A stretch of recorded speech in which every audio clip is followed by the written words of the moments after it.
나귀 한 마리가 살고 있었습니다. 어렸을 때는 잘 몰랐는데 청년기가 되어서 사람들을 태우고 여기저기 다니다 보니 왠지 새로운 모습이 보였습니다. 어느 날부터 자기가 지나가면 사람들이 자기 앞에 절하는 것이었습니다. 그때부터 이 당나귀는 자신이 위대한 동물로 생각을 하였습니다. 근데 그 자신의 등 뒤에 자꾸 어떤 사람이 타고 다니는 것입니다. 당나귀는 은근히 화가 났어요. 모든 사람이 내가 지나가면 절을 하는데 어떤 녀석이 감히 내 등에 타고 다닌단 말인가 라는 것이죠. 어느 날 도저히 참다 못해서 앞발을 높이 들고는 등에 탄 사람을 떨어뜨려 버렸습니다. 그 다음 어떻게 되었을까요? 그야말로 채찍으로 두들겨 맞고 피투성이가 되어서 그 집에서 팔려나가고 말았습니다. 죽지 않은 게 불행 중 다행이에요. 왜 그렇게 되었습니까? 왜 그렇게 되었을까요? 자기 등에 탄 임금님을 보고 사람들이 절을 한 것인데 사람들이 자기를 보고 절을 하는 것으로 착각했기 때문에 마땅히 생각할 그 이상의 것을 생각하지 말아야 하는데 그 이상의 것을 생각하다가 그렇게 된 것입니다. 두들겨 맞고 쫓겨나게 된 것이죠.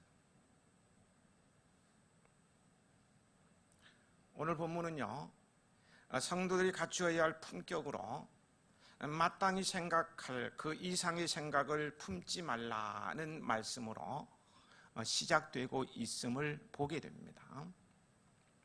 로마서 12장은 로마서의 제3부인 구원받은 성도들의 그 성화의 과정이라고 할 수 있는 생활편, 실천편, 이 생활편의 시작으로요, 1절, 2절은 구원받은 성도가 하나님과의 관계 속에서 어떻게 하나님을 잘 섬기며 살아야 하는지에 대한 권면이었고요. 다음 시간에 생각해 보게 될 14절부터 21절은 성도가 이 세상 사람들과 교회 밖에 불신자들, 이 세상 사람들과의 관계 속에서 어떻게 살아야 할 것인가에 대해서 권면하는 말씀이라면 오늘 본문인 3절부터 13절은 교회 밖이 아닌 교회 안에서의 성도 상호 간에 갖춰야 할 자세에 대해서 교훈하고 있습니다. 교인끼리 어떻게 살아야 하느냐는 거예요. 이 가르침대로 행한다면 성도는 품격 있는 성도요, 교회는 품격을 담은 교회가 될 것입니다. 성도들이 갖춰야 할 첫 번째 품격이기도 한 3절 말씀을 함께 읽으시겠습니다. 내게 주신 은혜로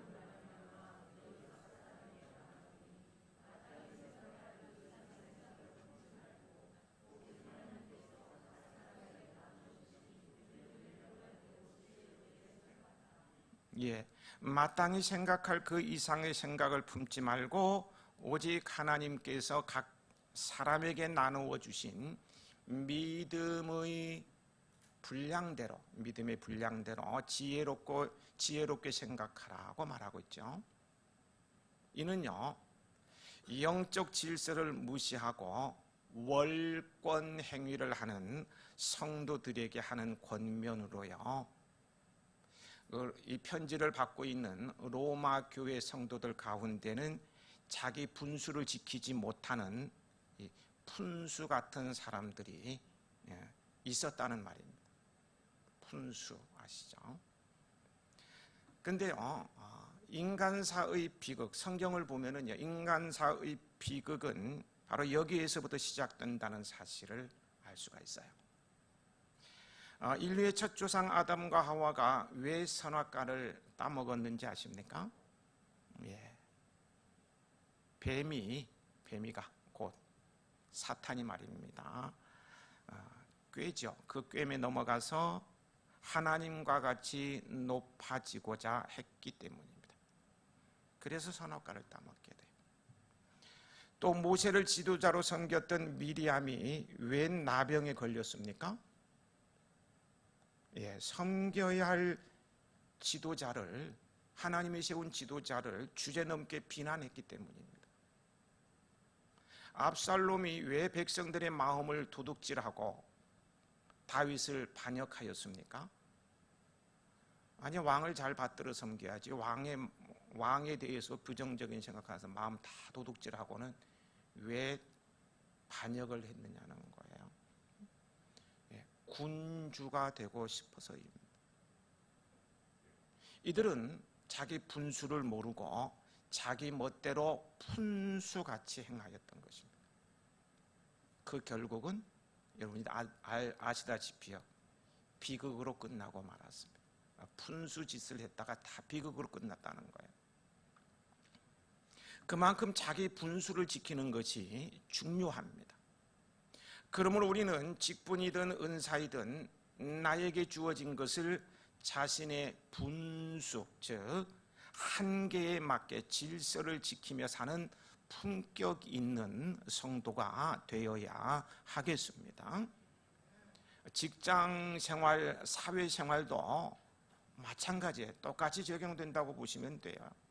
사랑받고 인정받으며 살려면은 푼수짓 하지 말고 품격 있게 살아야 합니다. 여러분, 하나님께서 여러분에게 주신 믿음의 분량에 따라 분수 있게 생활하는 품격 있는 성도가 되시길 소망합니다. 여기 믿음의 분량대로에서요, 믿음은 죄인된 인간이 의롭다 인정함을 받는 믿음을 말하는 것이 아닙니다. 여기서의 믿음은 하나님께서 성도 각 사람에게 나눠주신 은사와 직분에는 분량이 있다는 뜻입니다. 은사는 모든 사람에게 동등하게 주어지는 것이 아닙니다. 각자의 임무를 수행할 수 있도록 각자에게 맞게 적당하게 주어지는 거예요. 그러므로 다른 사람의 은사와 직분에 대해서 시기하고 질투하거나, 그래서 그 은사를 빼앗으려고 하거나, 또 내가 받은 은사에 대해서 하찮게 여기는 것은요, 하나님께 도전장을 내는 푼수짓입니다. 고린도전서 12장 11절에 이 모든 일은 같은 한 성령이 행하사 그의 뜻대로 각 사람에게 나누어 주시는 것이니라 고 했습니다. 또 고린도전서 12장 4절 5절에 보면은요, 은사와 직분을 주시는 것은 하나님의 고유의 주권입니다. 고유의 주권인 거죠. 사람들이요, 요즘 자격증 시대잖아요. 그래서 얼마나 자격증을 많이 따는지 몰라요. 이 사람들이 자격증을 따듯이요, 안간힘을 쓴다고 해서요, 더 많은 은사를 하나님께로부터 따낼 수 있는 것이 아닙니다. 직분 또한 나의 능력에 따라서 갖게 되는 사회적 계급이 절대 아닙니다. 사회에서는요, 노력하기에 따라서 얼마든지 진급이 가능하잖아요. 제가 아는 분이 갑자기 사표를 던져서 왜 했느냐 그랬더니 좀 비극적인 말씀을 하시더라고. 3, 4년 후배인데 입사를 늦게 했는데 나는 아직도 과장인데 시험을 잘 봐가지고 부장 돼버렸대. 그러니까 부장님 부를 수가 없어서 사표 쓰고 나왔다는 거예요. 동기도 아니고 후배가 그러니까. 세상은 이렇게 노력하면 앞지를 수도 있고 더 많은 것을 얻을 수 있는 계급사회처럼 느껴지는데요, 은사와 직분은 그렇지 않다는 거예요. 은사와 직분은 하나님의 뜻에 따라 모든 성도에게, 성도 한 사람 한 사람에게 합당하게 주어지는 하나님의 선물입니다. 선물이에요. 그래서 빼앗을 수도 없는 거예요. 각자에게 맡겨주는 것입니다. 따라서 우리는 어떻게 해야 합니까? 베드로전서 4장 10절에 각각 은사를 받은 대로 하나님의 여러 가지 은혜를 맡은 선한 청지기 같이 서로 봉사하라고 했습니다. 남의 은사나 직분을 넘보거나 그에 대해서 왈가왈부하고 미워하고 시기하고 질투하는 푼수짓 하지 말고 나에게 주어진 은사에 따라 그리스도의 몸된 교회를 아름답게 하는 것입니다. 여러분은 그리스도의 몸된 교회의 각 지체로서요, 여러분에게 주어진 은사와 직분에 감사하며 그것으로 최선을 다해 그리스도의 몸인 교회를 아름답게 하는 품격 있는 성도들이 되시길 축복합니다. 4절, 5절 말씀을 함께 읽어 보시겠습니다.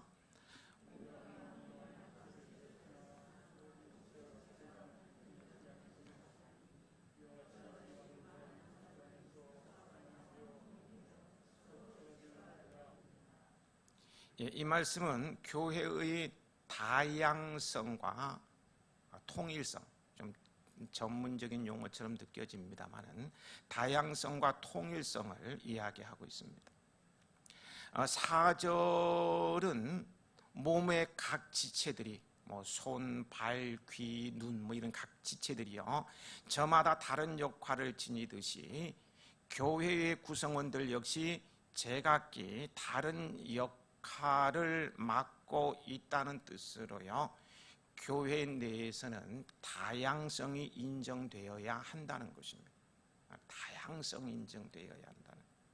근데요, 5절에서는 우리 많은 사람이 그리스도 안에서 한 몸이 되었다고 말하고 있어요. 이는 교회의 구성원들은 통일성 또한 지니고 있어야 함을 이야기하는 것입니다.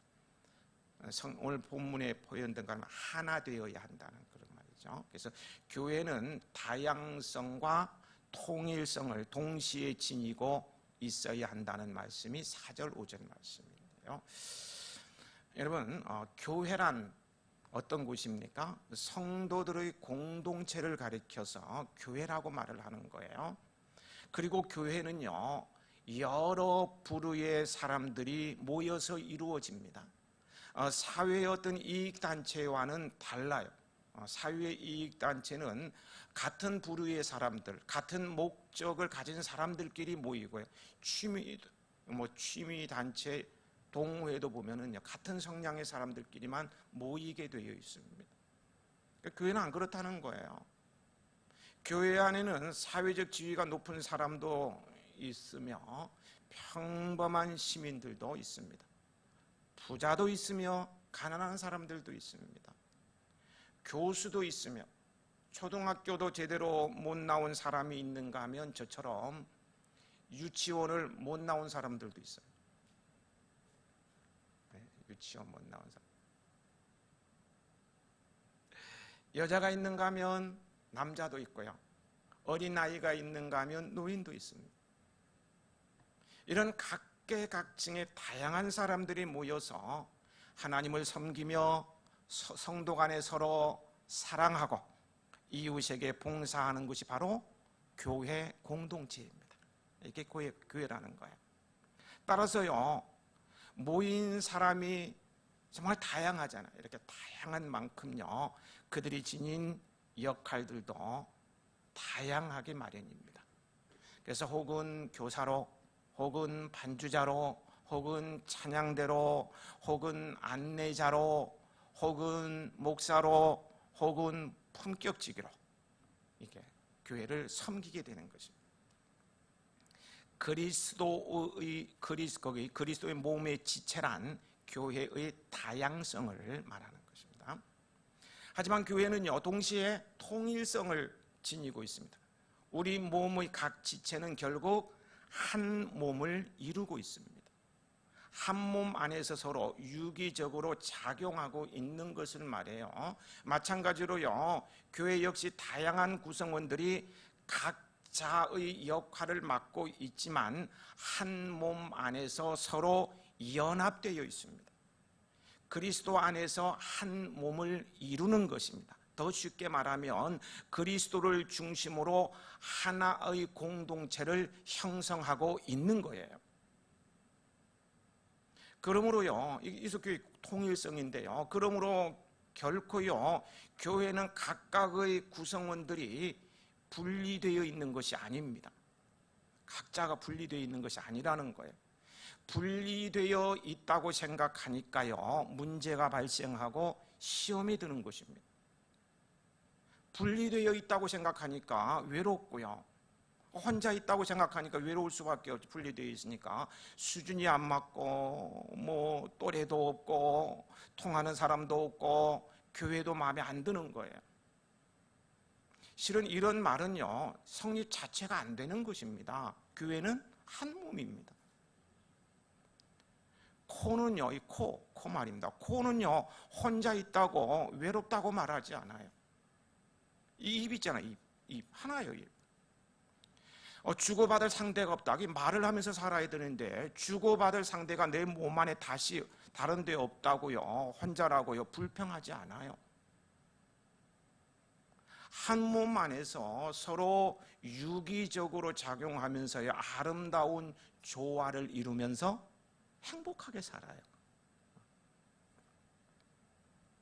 교회는 구성원 각자가 서로 연합하여 있는 것을 깨트려서는 안 됩니다. 통일성을 깨트려서는 안 돼요. 하나됨을 깨트려서는 안 된다는 거예요. 성령에 의해 맺어진 평안의 줄을 끊어서는 안 됩니다. 에베소서 4장 3절에 평안의 매는 줄로 성령이 하나 되게 하신 것을 힘써 지키라고 했습니다. 여러분은 성도 간에 매여 있는 평안의 줄을 끊지 마십시오. 끊지 마셔야 됩니다. 성도 간에는요, 잘 들어보세요. 공감이 되실 거예요. 성도 간에는요, 눈에 보이지는 않지만, 여러분 눈엔 보이지 않아도 저는 보여요. 왜냐하면 눈이 내시기 때문에 보이는데요. 성도 간에는요, 사랑과 섬김과 눈물과 서로를 위해서 기도해주는 도구와 서로 믿어주는 믿음, 씨줄과 날줄이 되어, 아시죠? 씨줄, 날줄이 되어 서로 얽히고 설키요, 그것이 평안의 매는 줄이 되어 있습니다. 그래서 교회 안에서는 서로 얽히고 사랑하고 뭐 무슨 일이 있으면 같이 울고 불고 하면서 격려하면서 나갈 수밖에, 그래서 평안해지는 거예요. 근데 그것을 끊으면 어떡합니까? 서로의 아픔도 크고 방황하게 될 것입니다. 그래서 교회를 떠나게 될런지도 몰라요. 교회는 리더와의 영이 맞지 않으면 몰라도요, 그렇지 않다면은요, 사랑 안에서 평안의 매는 줄로 끝까지 하나가 되어야 됩니다.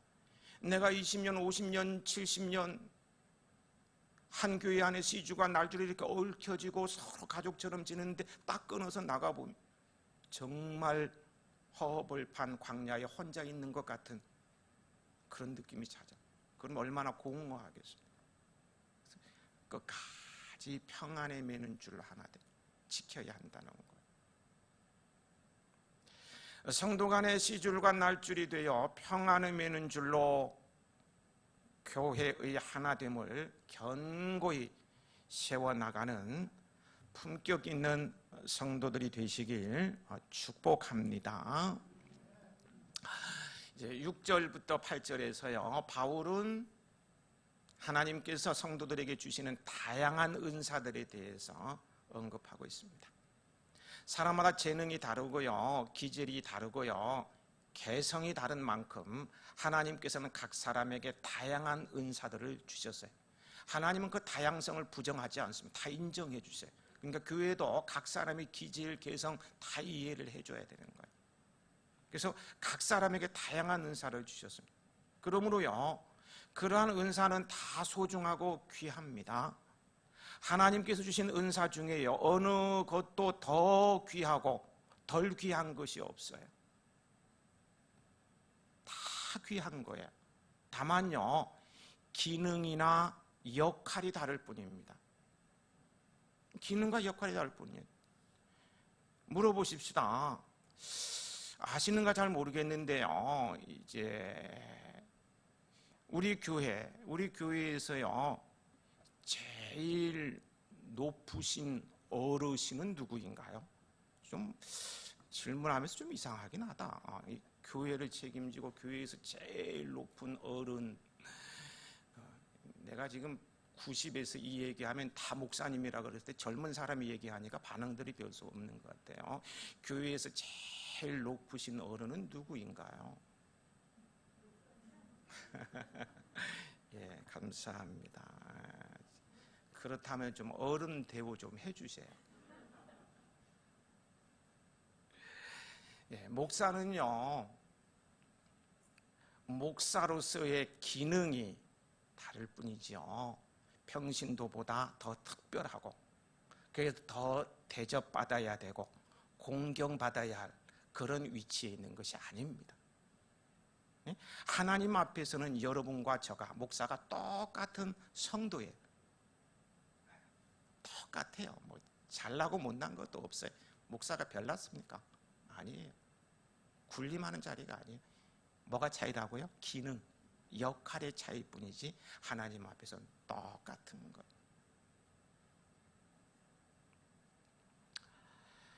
하나님께서 따라서 우리에게 주신 각양의 은사들은요, 그걸 가지고 뽐내거나 그것 때문에 열등의식을 가지거나 그럴 게 없어요. 하나님 앞에서 잘 사용하면 되는데요, 하나님께서 우리에게 각양의 은사를 주시는 목적에 대해서요, 에베소서 4장 12절에 이는 성도를 온전하게 하여 봉사의 일을 하게 하며 그리스도의 몸을 세우려 하심이라고 했습니다.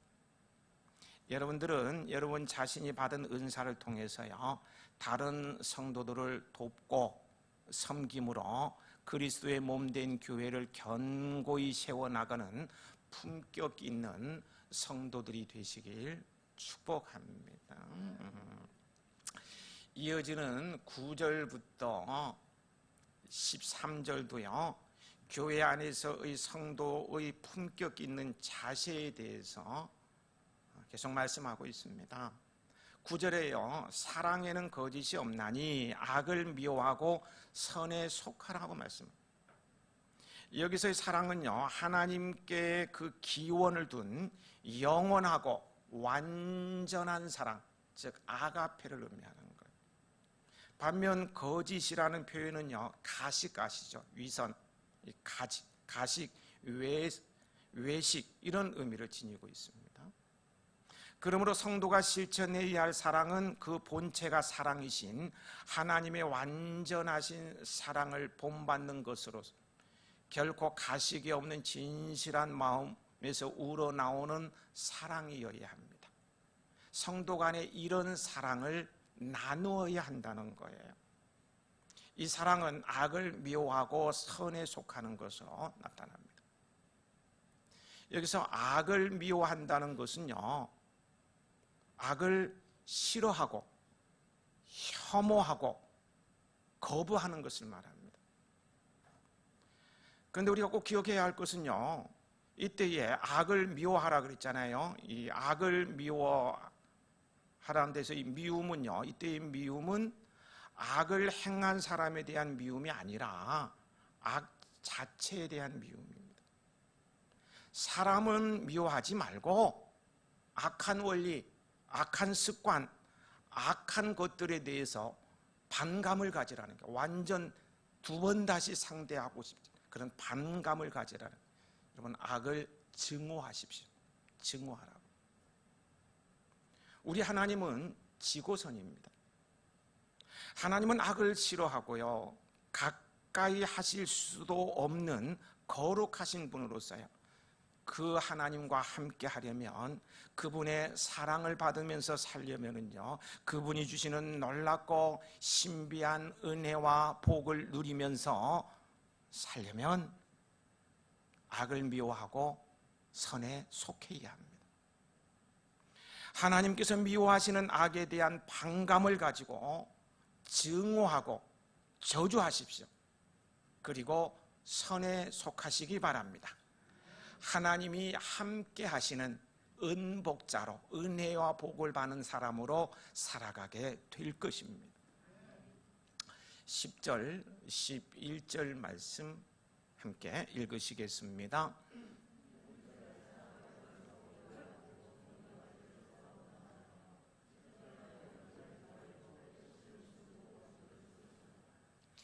형제를 사랑하여 서로 우애하라고 하십니다.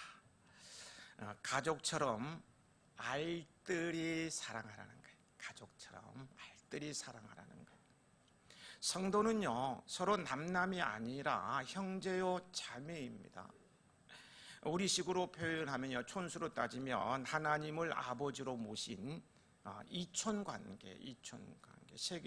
세상에서 제일 가까운 관계죠, 이촌. 그렇기 때문에요, 서로 가족처럼 여기고 헌신적으로 사랑하는 것이 마땅한 거예요. 너무나 마땅한 거예요. 가족이기 때문에. 옆에 분, 옆에 어느 분이 앉으셨나요? 옆에 분을 놀라운 표정으로 쳐다보면서요, 나랑 한 가족이셨네? 와, 나랑 한 가족이셨네. 나랑 한 가족이셨어. 아이, 뭐 좀 따라하면 덧납니까? 안 따라하시는 분은 어떡? 오, 나랑 한 가족이셨네. 몰랐네. 예. 그동안 모른 척하고 지냈다고 미안하다고 말하라고요. 이제는 형님으로 아우로 잘 모시면 살겠다고 손가락 걸고 꼭꼭 맹세하세요. 이제는 한 가족이 꼭 잘 살. 손가락 가족 서로 우애하면서 살아. 이게 교회 공동체예요. 하나님 아버지께서 기뻐하는 공동체예요. 존경하기를 서로 먼저 하라고 말씀합니다. 나보다 더 낮게 여기고 존경하라는 것. 나보다 못 배운 사람이 있고요, 가진 것도 나보다 못하고요, 사회적 지위가 형편없다 할지라도요, 그 사람에게서 배울 것도 참 많습니다. 나보다 낮게 여기라는, 나보다 낮게. 이것이 성숙한 그리스도인의 품격입니다. 품격이에요. 부지런하여 게으르지 말라고 말씀합니다. 기회를 최대한 활용하라는 말이에요. 인간은 아무도 내일에 관한, 미래에 관한요, 정확한 지식을 가지고 있지 못할 뿐만 아니라 가질 수도 없어요. 내일 일에 대해서 정확하게 알 수 없어요. 그러므로 가장 확실한 시간인 오늘 하루를 내 인생의 최고의 날로 알고 성도 간에 서로 사랑하고 봉사하는데 최선을 다하라는 것입니다. 오늘 최선을 다하라는 것입니다.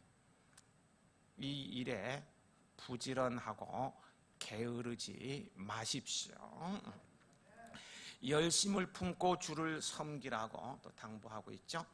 영으로 뜨겁게 하라는 말로 계속해서 열정적으로 주를 섬기라는 말입니다. 내 감정대로, 내 기분대로 했다 말았다 때려치웠다 그런 게 아니고요, 열정적으로 변함이 없이 뜨겁게 주님을 섬기라는 거예요. 12절 말씀 함께 읽으시겠습니다.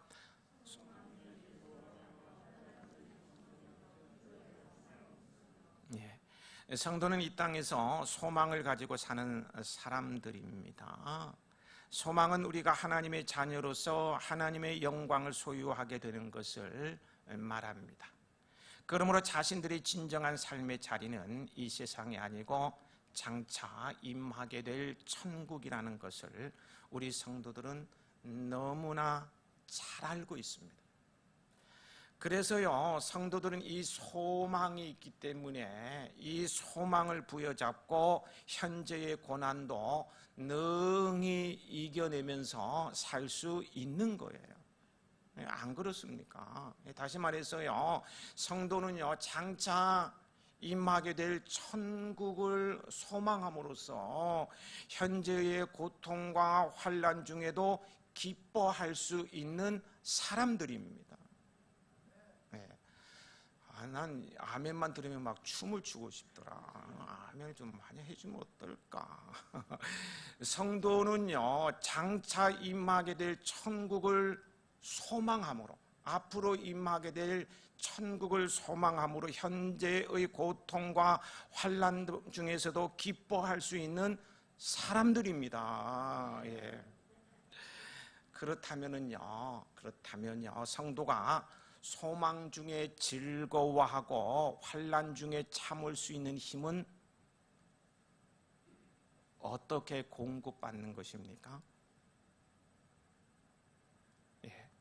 천국을 소망하면서 현재의 고통과 환난 속에서도 계속 기뻐하기 위해서 뭔가 여기서 공급받아야 되는데요, 어떻게 공급을 받느냐는 거예요.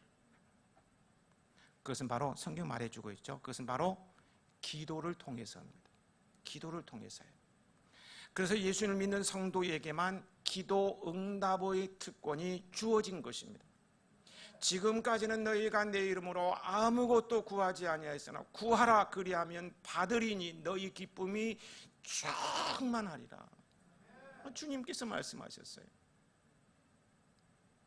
성도들은 기도를 통해서요, 하나님께서 주시는 새 힘을 얻게 되는 거예요.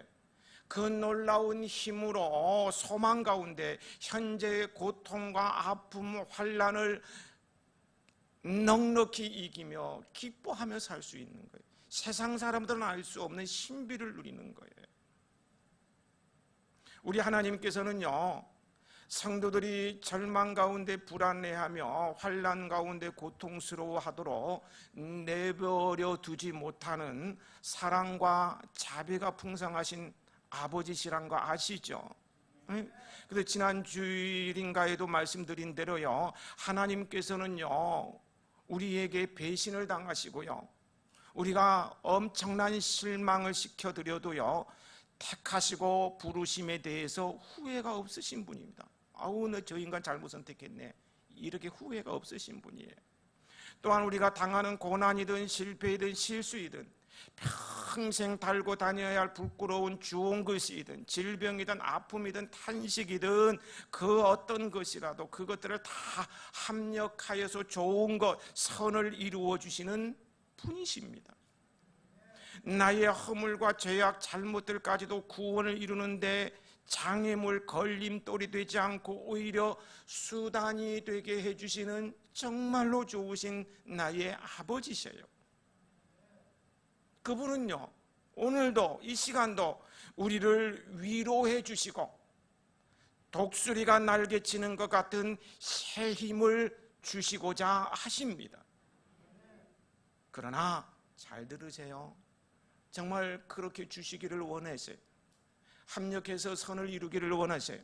내가 실패하고 주님 배신하고 정말 세상에서 버림받고 살 소망이 없는 그런 환경이라도 다 합력해서 좋게 해주시기를 원하신다는 거예요. 지금도. 그런데요, 이런 하나님의 사랑을 받기 위해서는요, 동시에 우리가 뭐를 해야 되느냐? 이를 위해서요, 성도가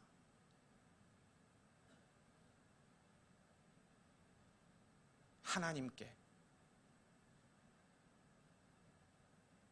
또한 기도하기를 원하신다는 사실을 우리는 알아야 합니다. 하나님께서는요, 우리에게 모든 것을 합력해서 선을 이루어 주시고 새 힘을 주시고 위로해 주시기를 원하시는 자비가 풍성하신 하나님, 사랑이 넘치는 하나님이신데요, 동시에 뭐 하기를 원하신다고요? 그것을 위해서 간구하기를 원하신다는 거예요. 하나님, 내가 이런 것으로 이러이러한 것으로 고통당하고 있습니다. 이 문제 좀 해결해 주세요. 내가 인생 실패했는데요, 어떡합니까? 기도하라는 거예요. 나의 부끄러움을 다 내려놓고 그분의 도우심을 구하라는 거예요. 그러면 하나님께서 들어주시겠다는 거예요. 그렇기 때문에 성도된 우리들은 기도에 항상 힘써야 합니다. 항상 힘써야 돼요. 하나님께서 주시는 위로와 새 힘을 덧입을 수 있도록 늘 간구하는, 늘 기도하는, 늘 하나님을 찾고 그분에게 도움을 구하는 여러분이 되시길 축복합니다. 엄청난 기도의 특권을 주셨는데도 불구하고 기도하지 않으면서 왜 하나님은 내 기도를 들어주시지 않는가? 기도 조금 하고 왜 내 마음을 헤아려 주시지 않는가? 그러면 안 돼요. 기도하시기 바랍니다. 13절 말씀 함께 읽으시겠습니다.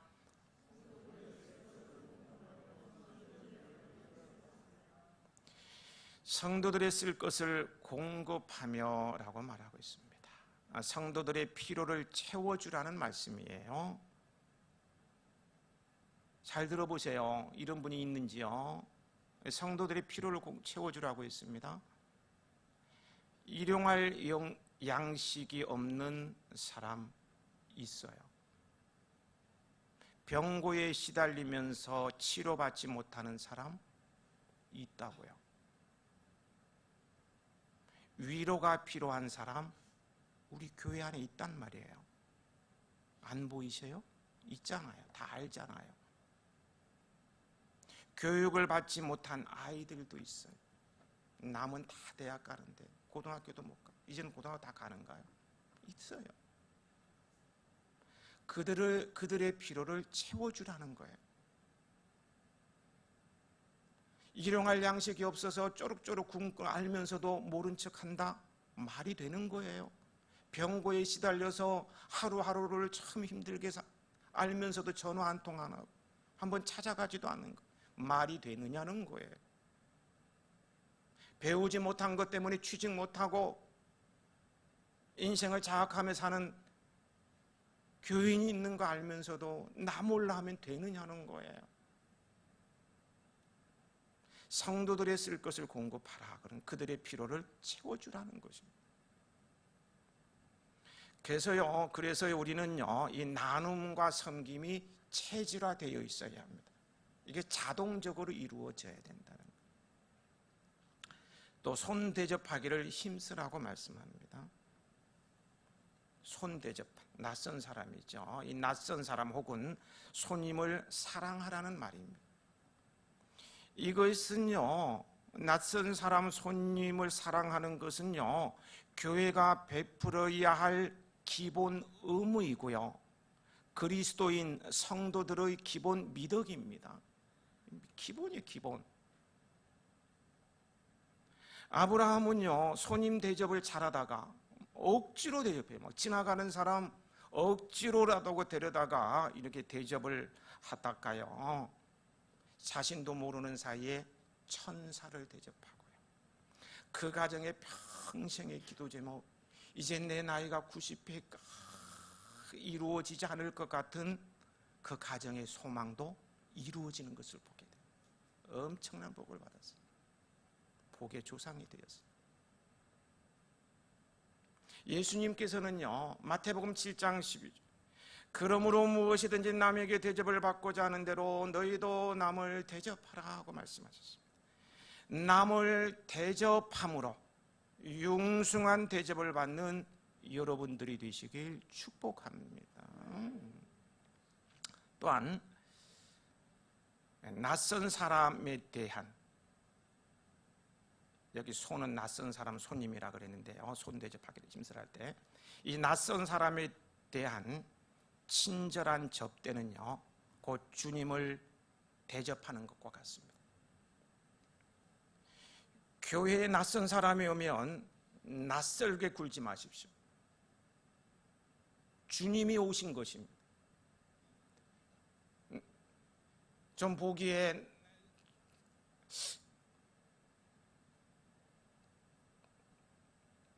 거린 같은데, 아무리 생각해봐도 저 사람은 노숙자 같은데, 이렇게 생각하고 푸대접 하지 말라는 거예요. 잘난 척하고 있네, 이렇게 생각하지 말라는 거예요. 주님이 오셨다고 생각하고, 여러분 주님 오시면 어떻게 대하겠습니까? 막 맨발로 뛰어나가면서 아이고 주님 오셨습니까? 막 환영하고 주님 오시듯이 돼야 된다. 새로 오신 분들은요, 우리와는 신앙의 색깔이나 정서적인 분위기가 다를 수밖에 없기 때문에 내 눈 밖에 나는 것은요, 어쩌면 당연한 것입니다. 안 그렇습니까? 그런 분들에 대해서 알레르기 반응을 보이면서 차갑게 대하면 교회의 부흥은 요원해집니다. 누가 등록하겠습니까? 결코 품격 있는 자세가 못 됩니다. 분명한 사실은요, 아무리 별난 사람이라 할지라도요, 교회에 등록해서 3개월만 지나면은요, 전부 해아인화되어 있습니다. 예, 로마 가면 로마법을 따른다고 지나다 보면은 똑같아요. 똑같아지는 거예요. 그걸 참지 못해가지고 푸대접은 안 된다는 거예요. 오늘 저희 교회 처음 오신 분 계십니까? 우리 교회는 이런 교회입니다. 새신자 오면 내쫓지 않고 막 사랑하는 교회. 등록 좀 하세요. 예. 이상으로요, 구원받은 성도들이 교회 안에서 가져야 하는 품격 있는 자세에 대해서 말씀을 드렸고요, 살펴봤는데요. 지금까지 말씀드린 오늘 설교 말씀을 정리하는 의미에서요, 9절부터 성경 본문 9절부터 13절까지 같이 정리하는 마음으로 읽어보시겠습니다. 9절에서 13절입니다. 사랑에는 거짓이 없나니 악을 미워하고 선에 속하라. 형제를 부지런하여 게으르지 말고 열심을 품고 주를 섬기라. 소망 중에 즐거워 환난 중에 참으며 기도에 항상 힘쓰며 성도들의 쓸 것을 공급하며 손 대접하기를 힘쓰라. 품격 있는 성도의 자세입니다. 이와 함께요, 마땅히 생각할 그 이상의 생각을 품지 아니하고 믿음의 분량대로 분수 있게 주어진 일을 행하는 신앙의 고품격의 성도, 그런 성도들을 담아내는 품격 있는 교회가 될 때 교회는 아름답게 빛날 것이고, 그런 교회에 몸담고 있는 성도들은 행복할 것입니다.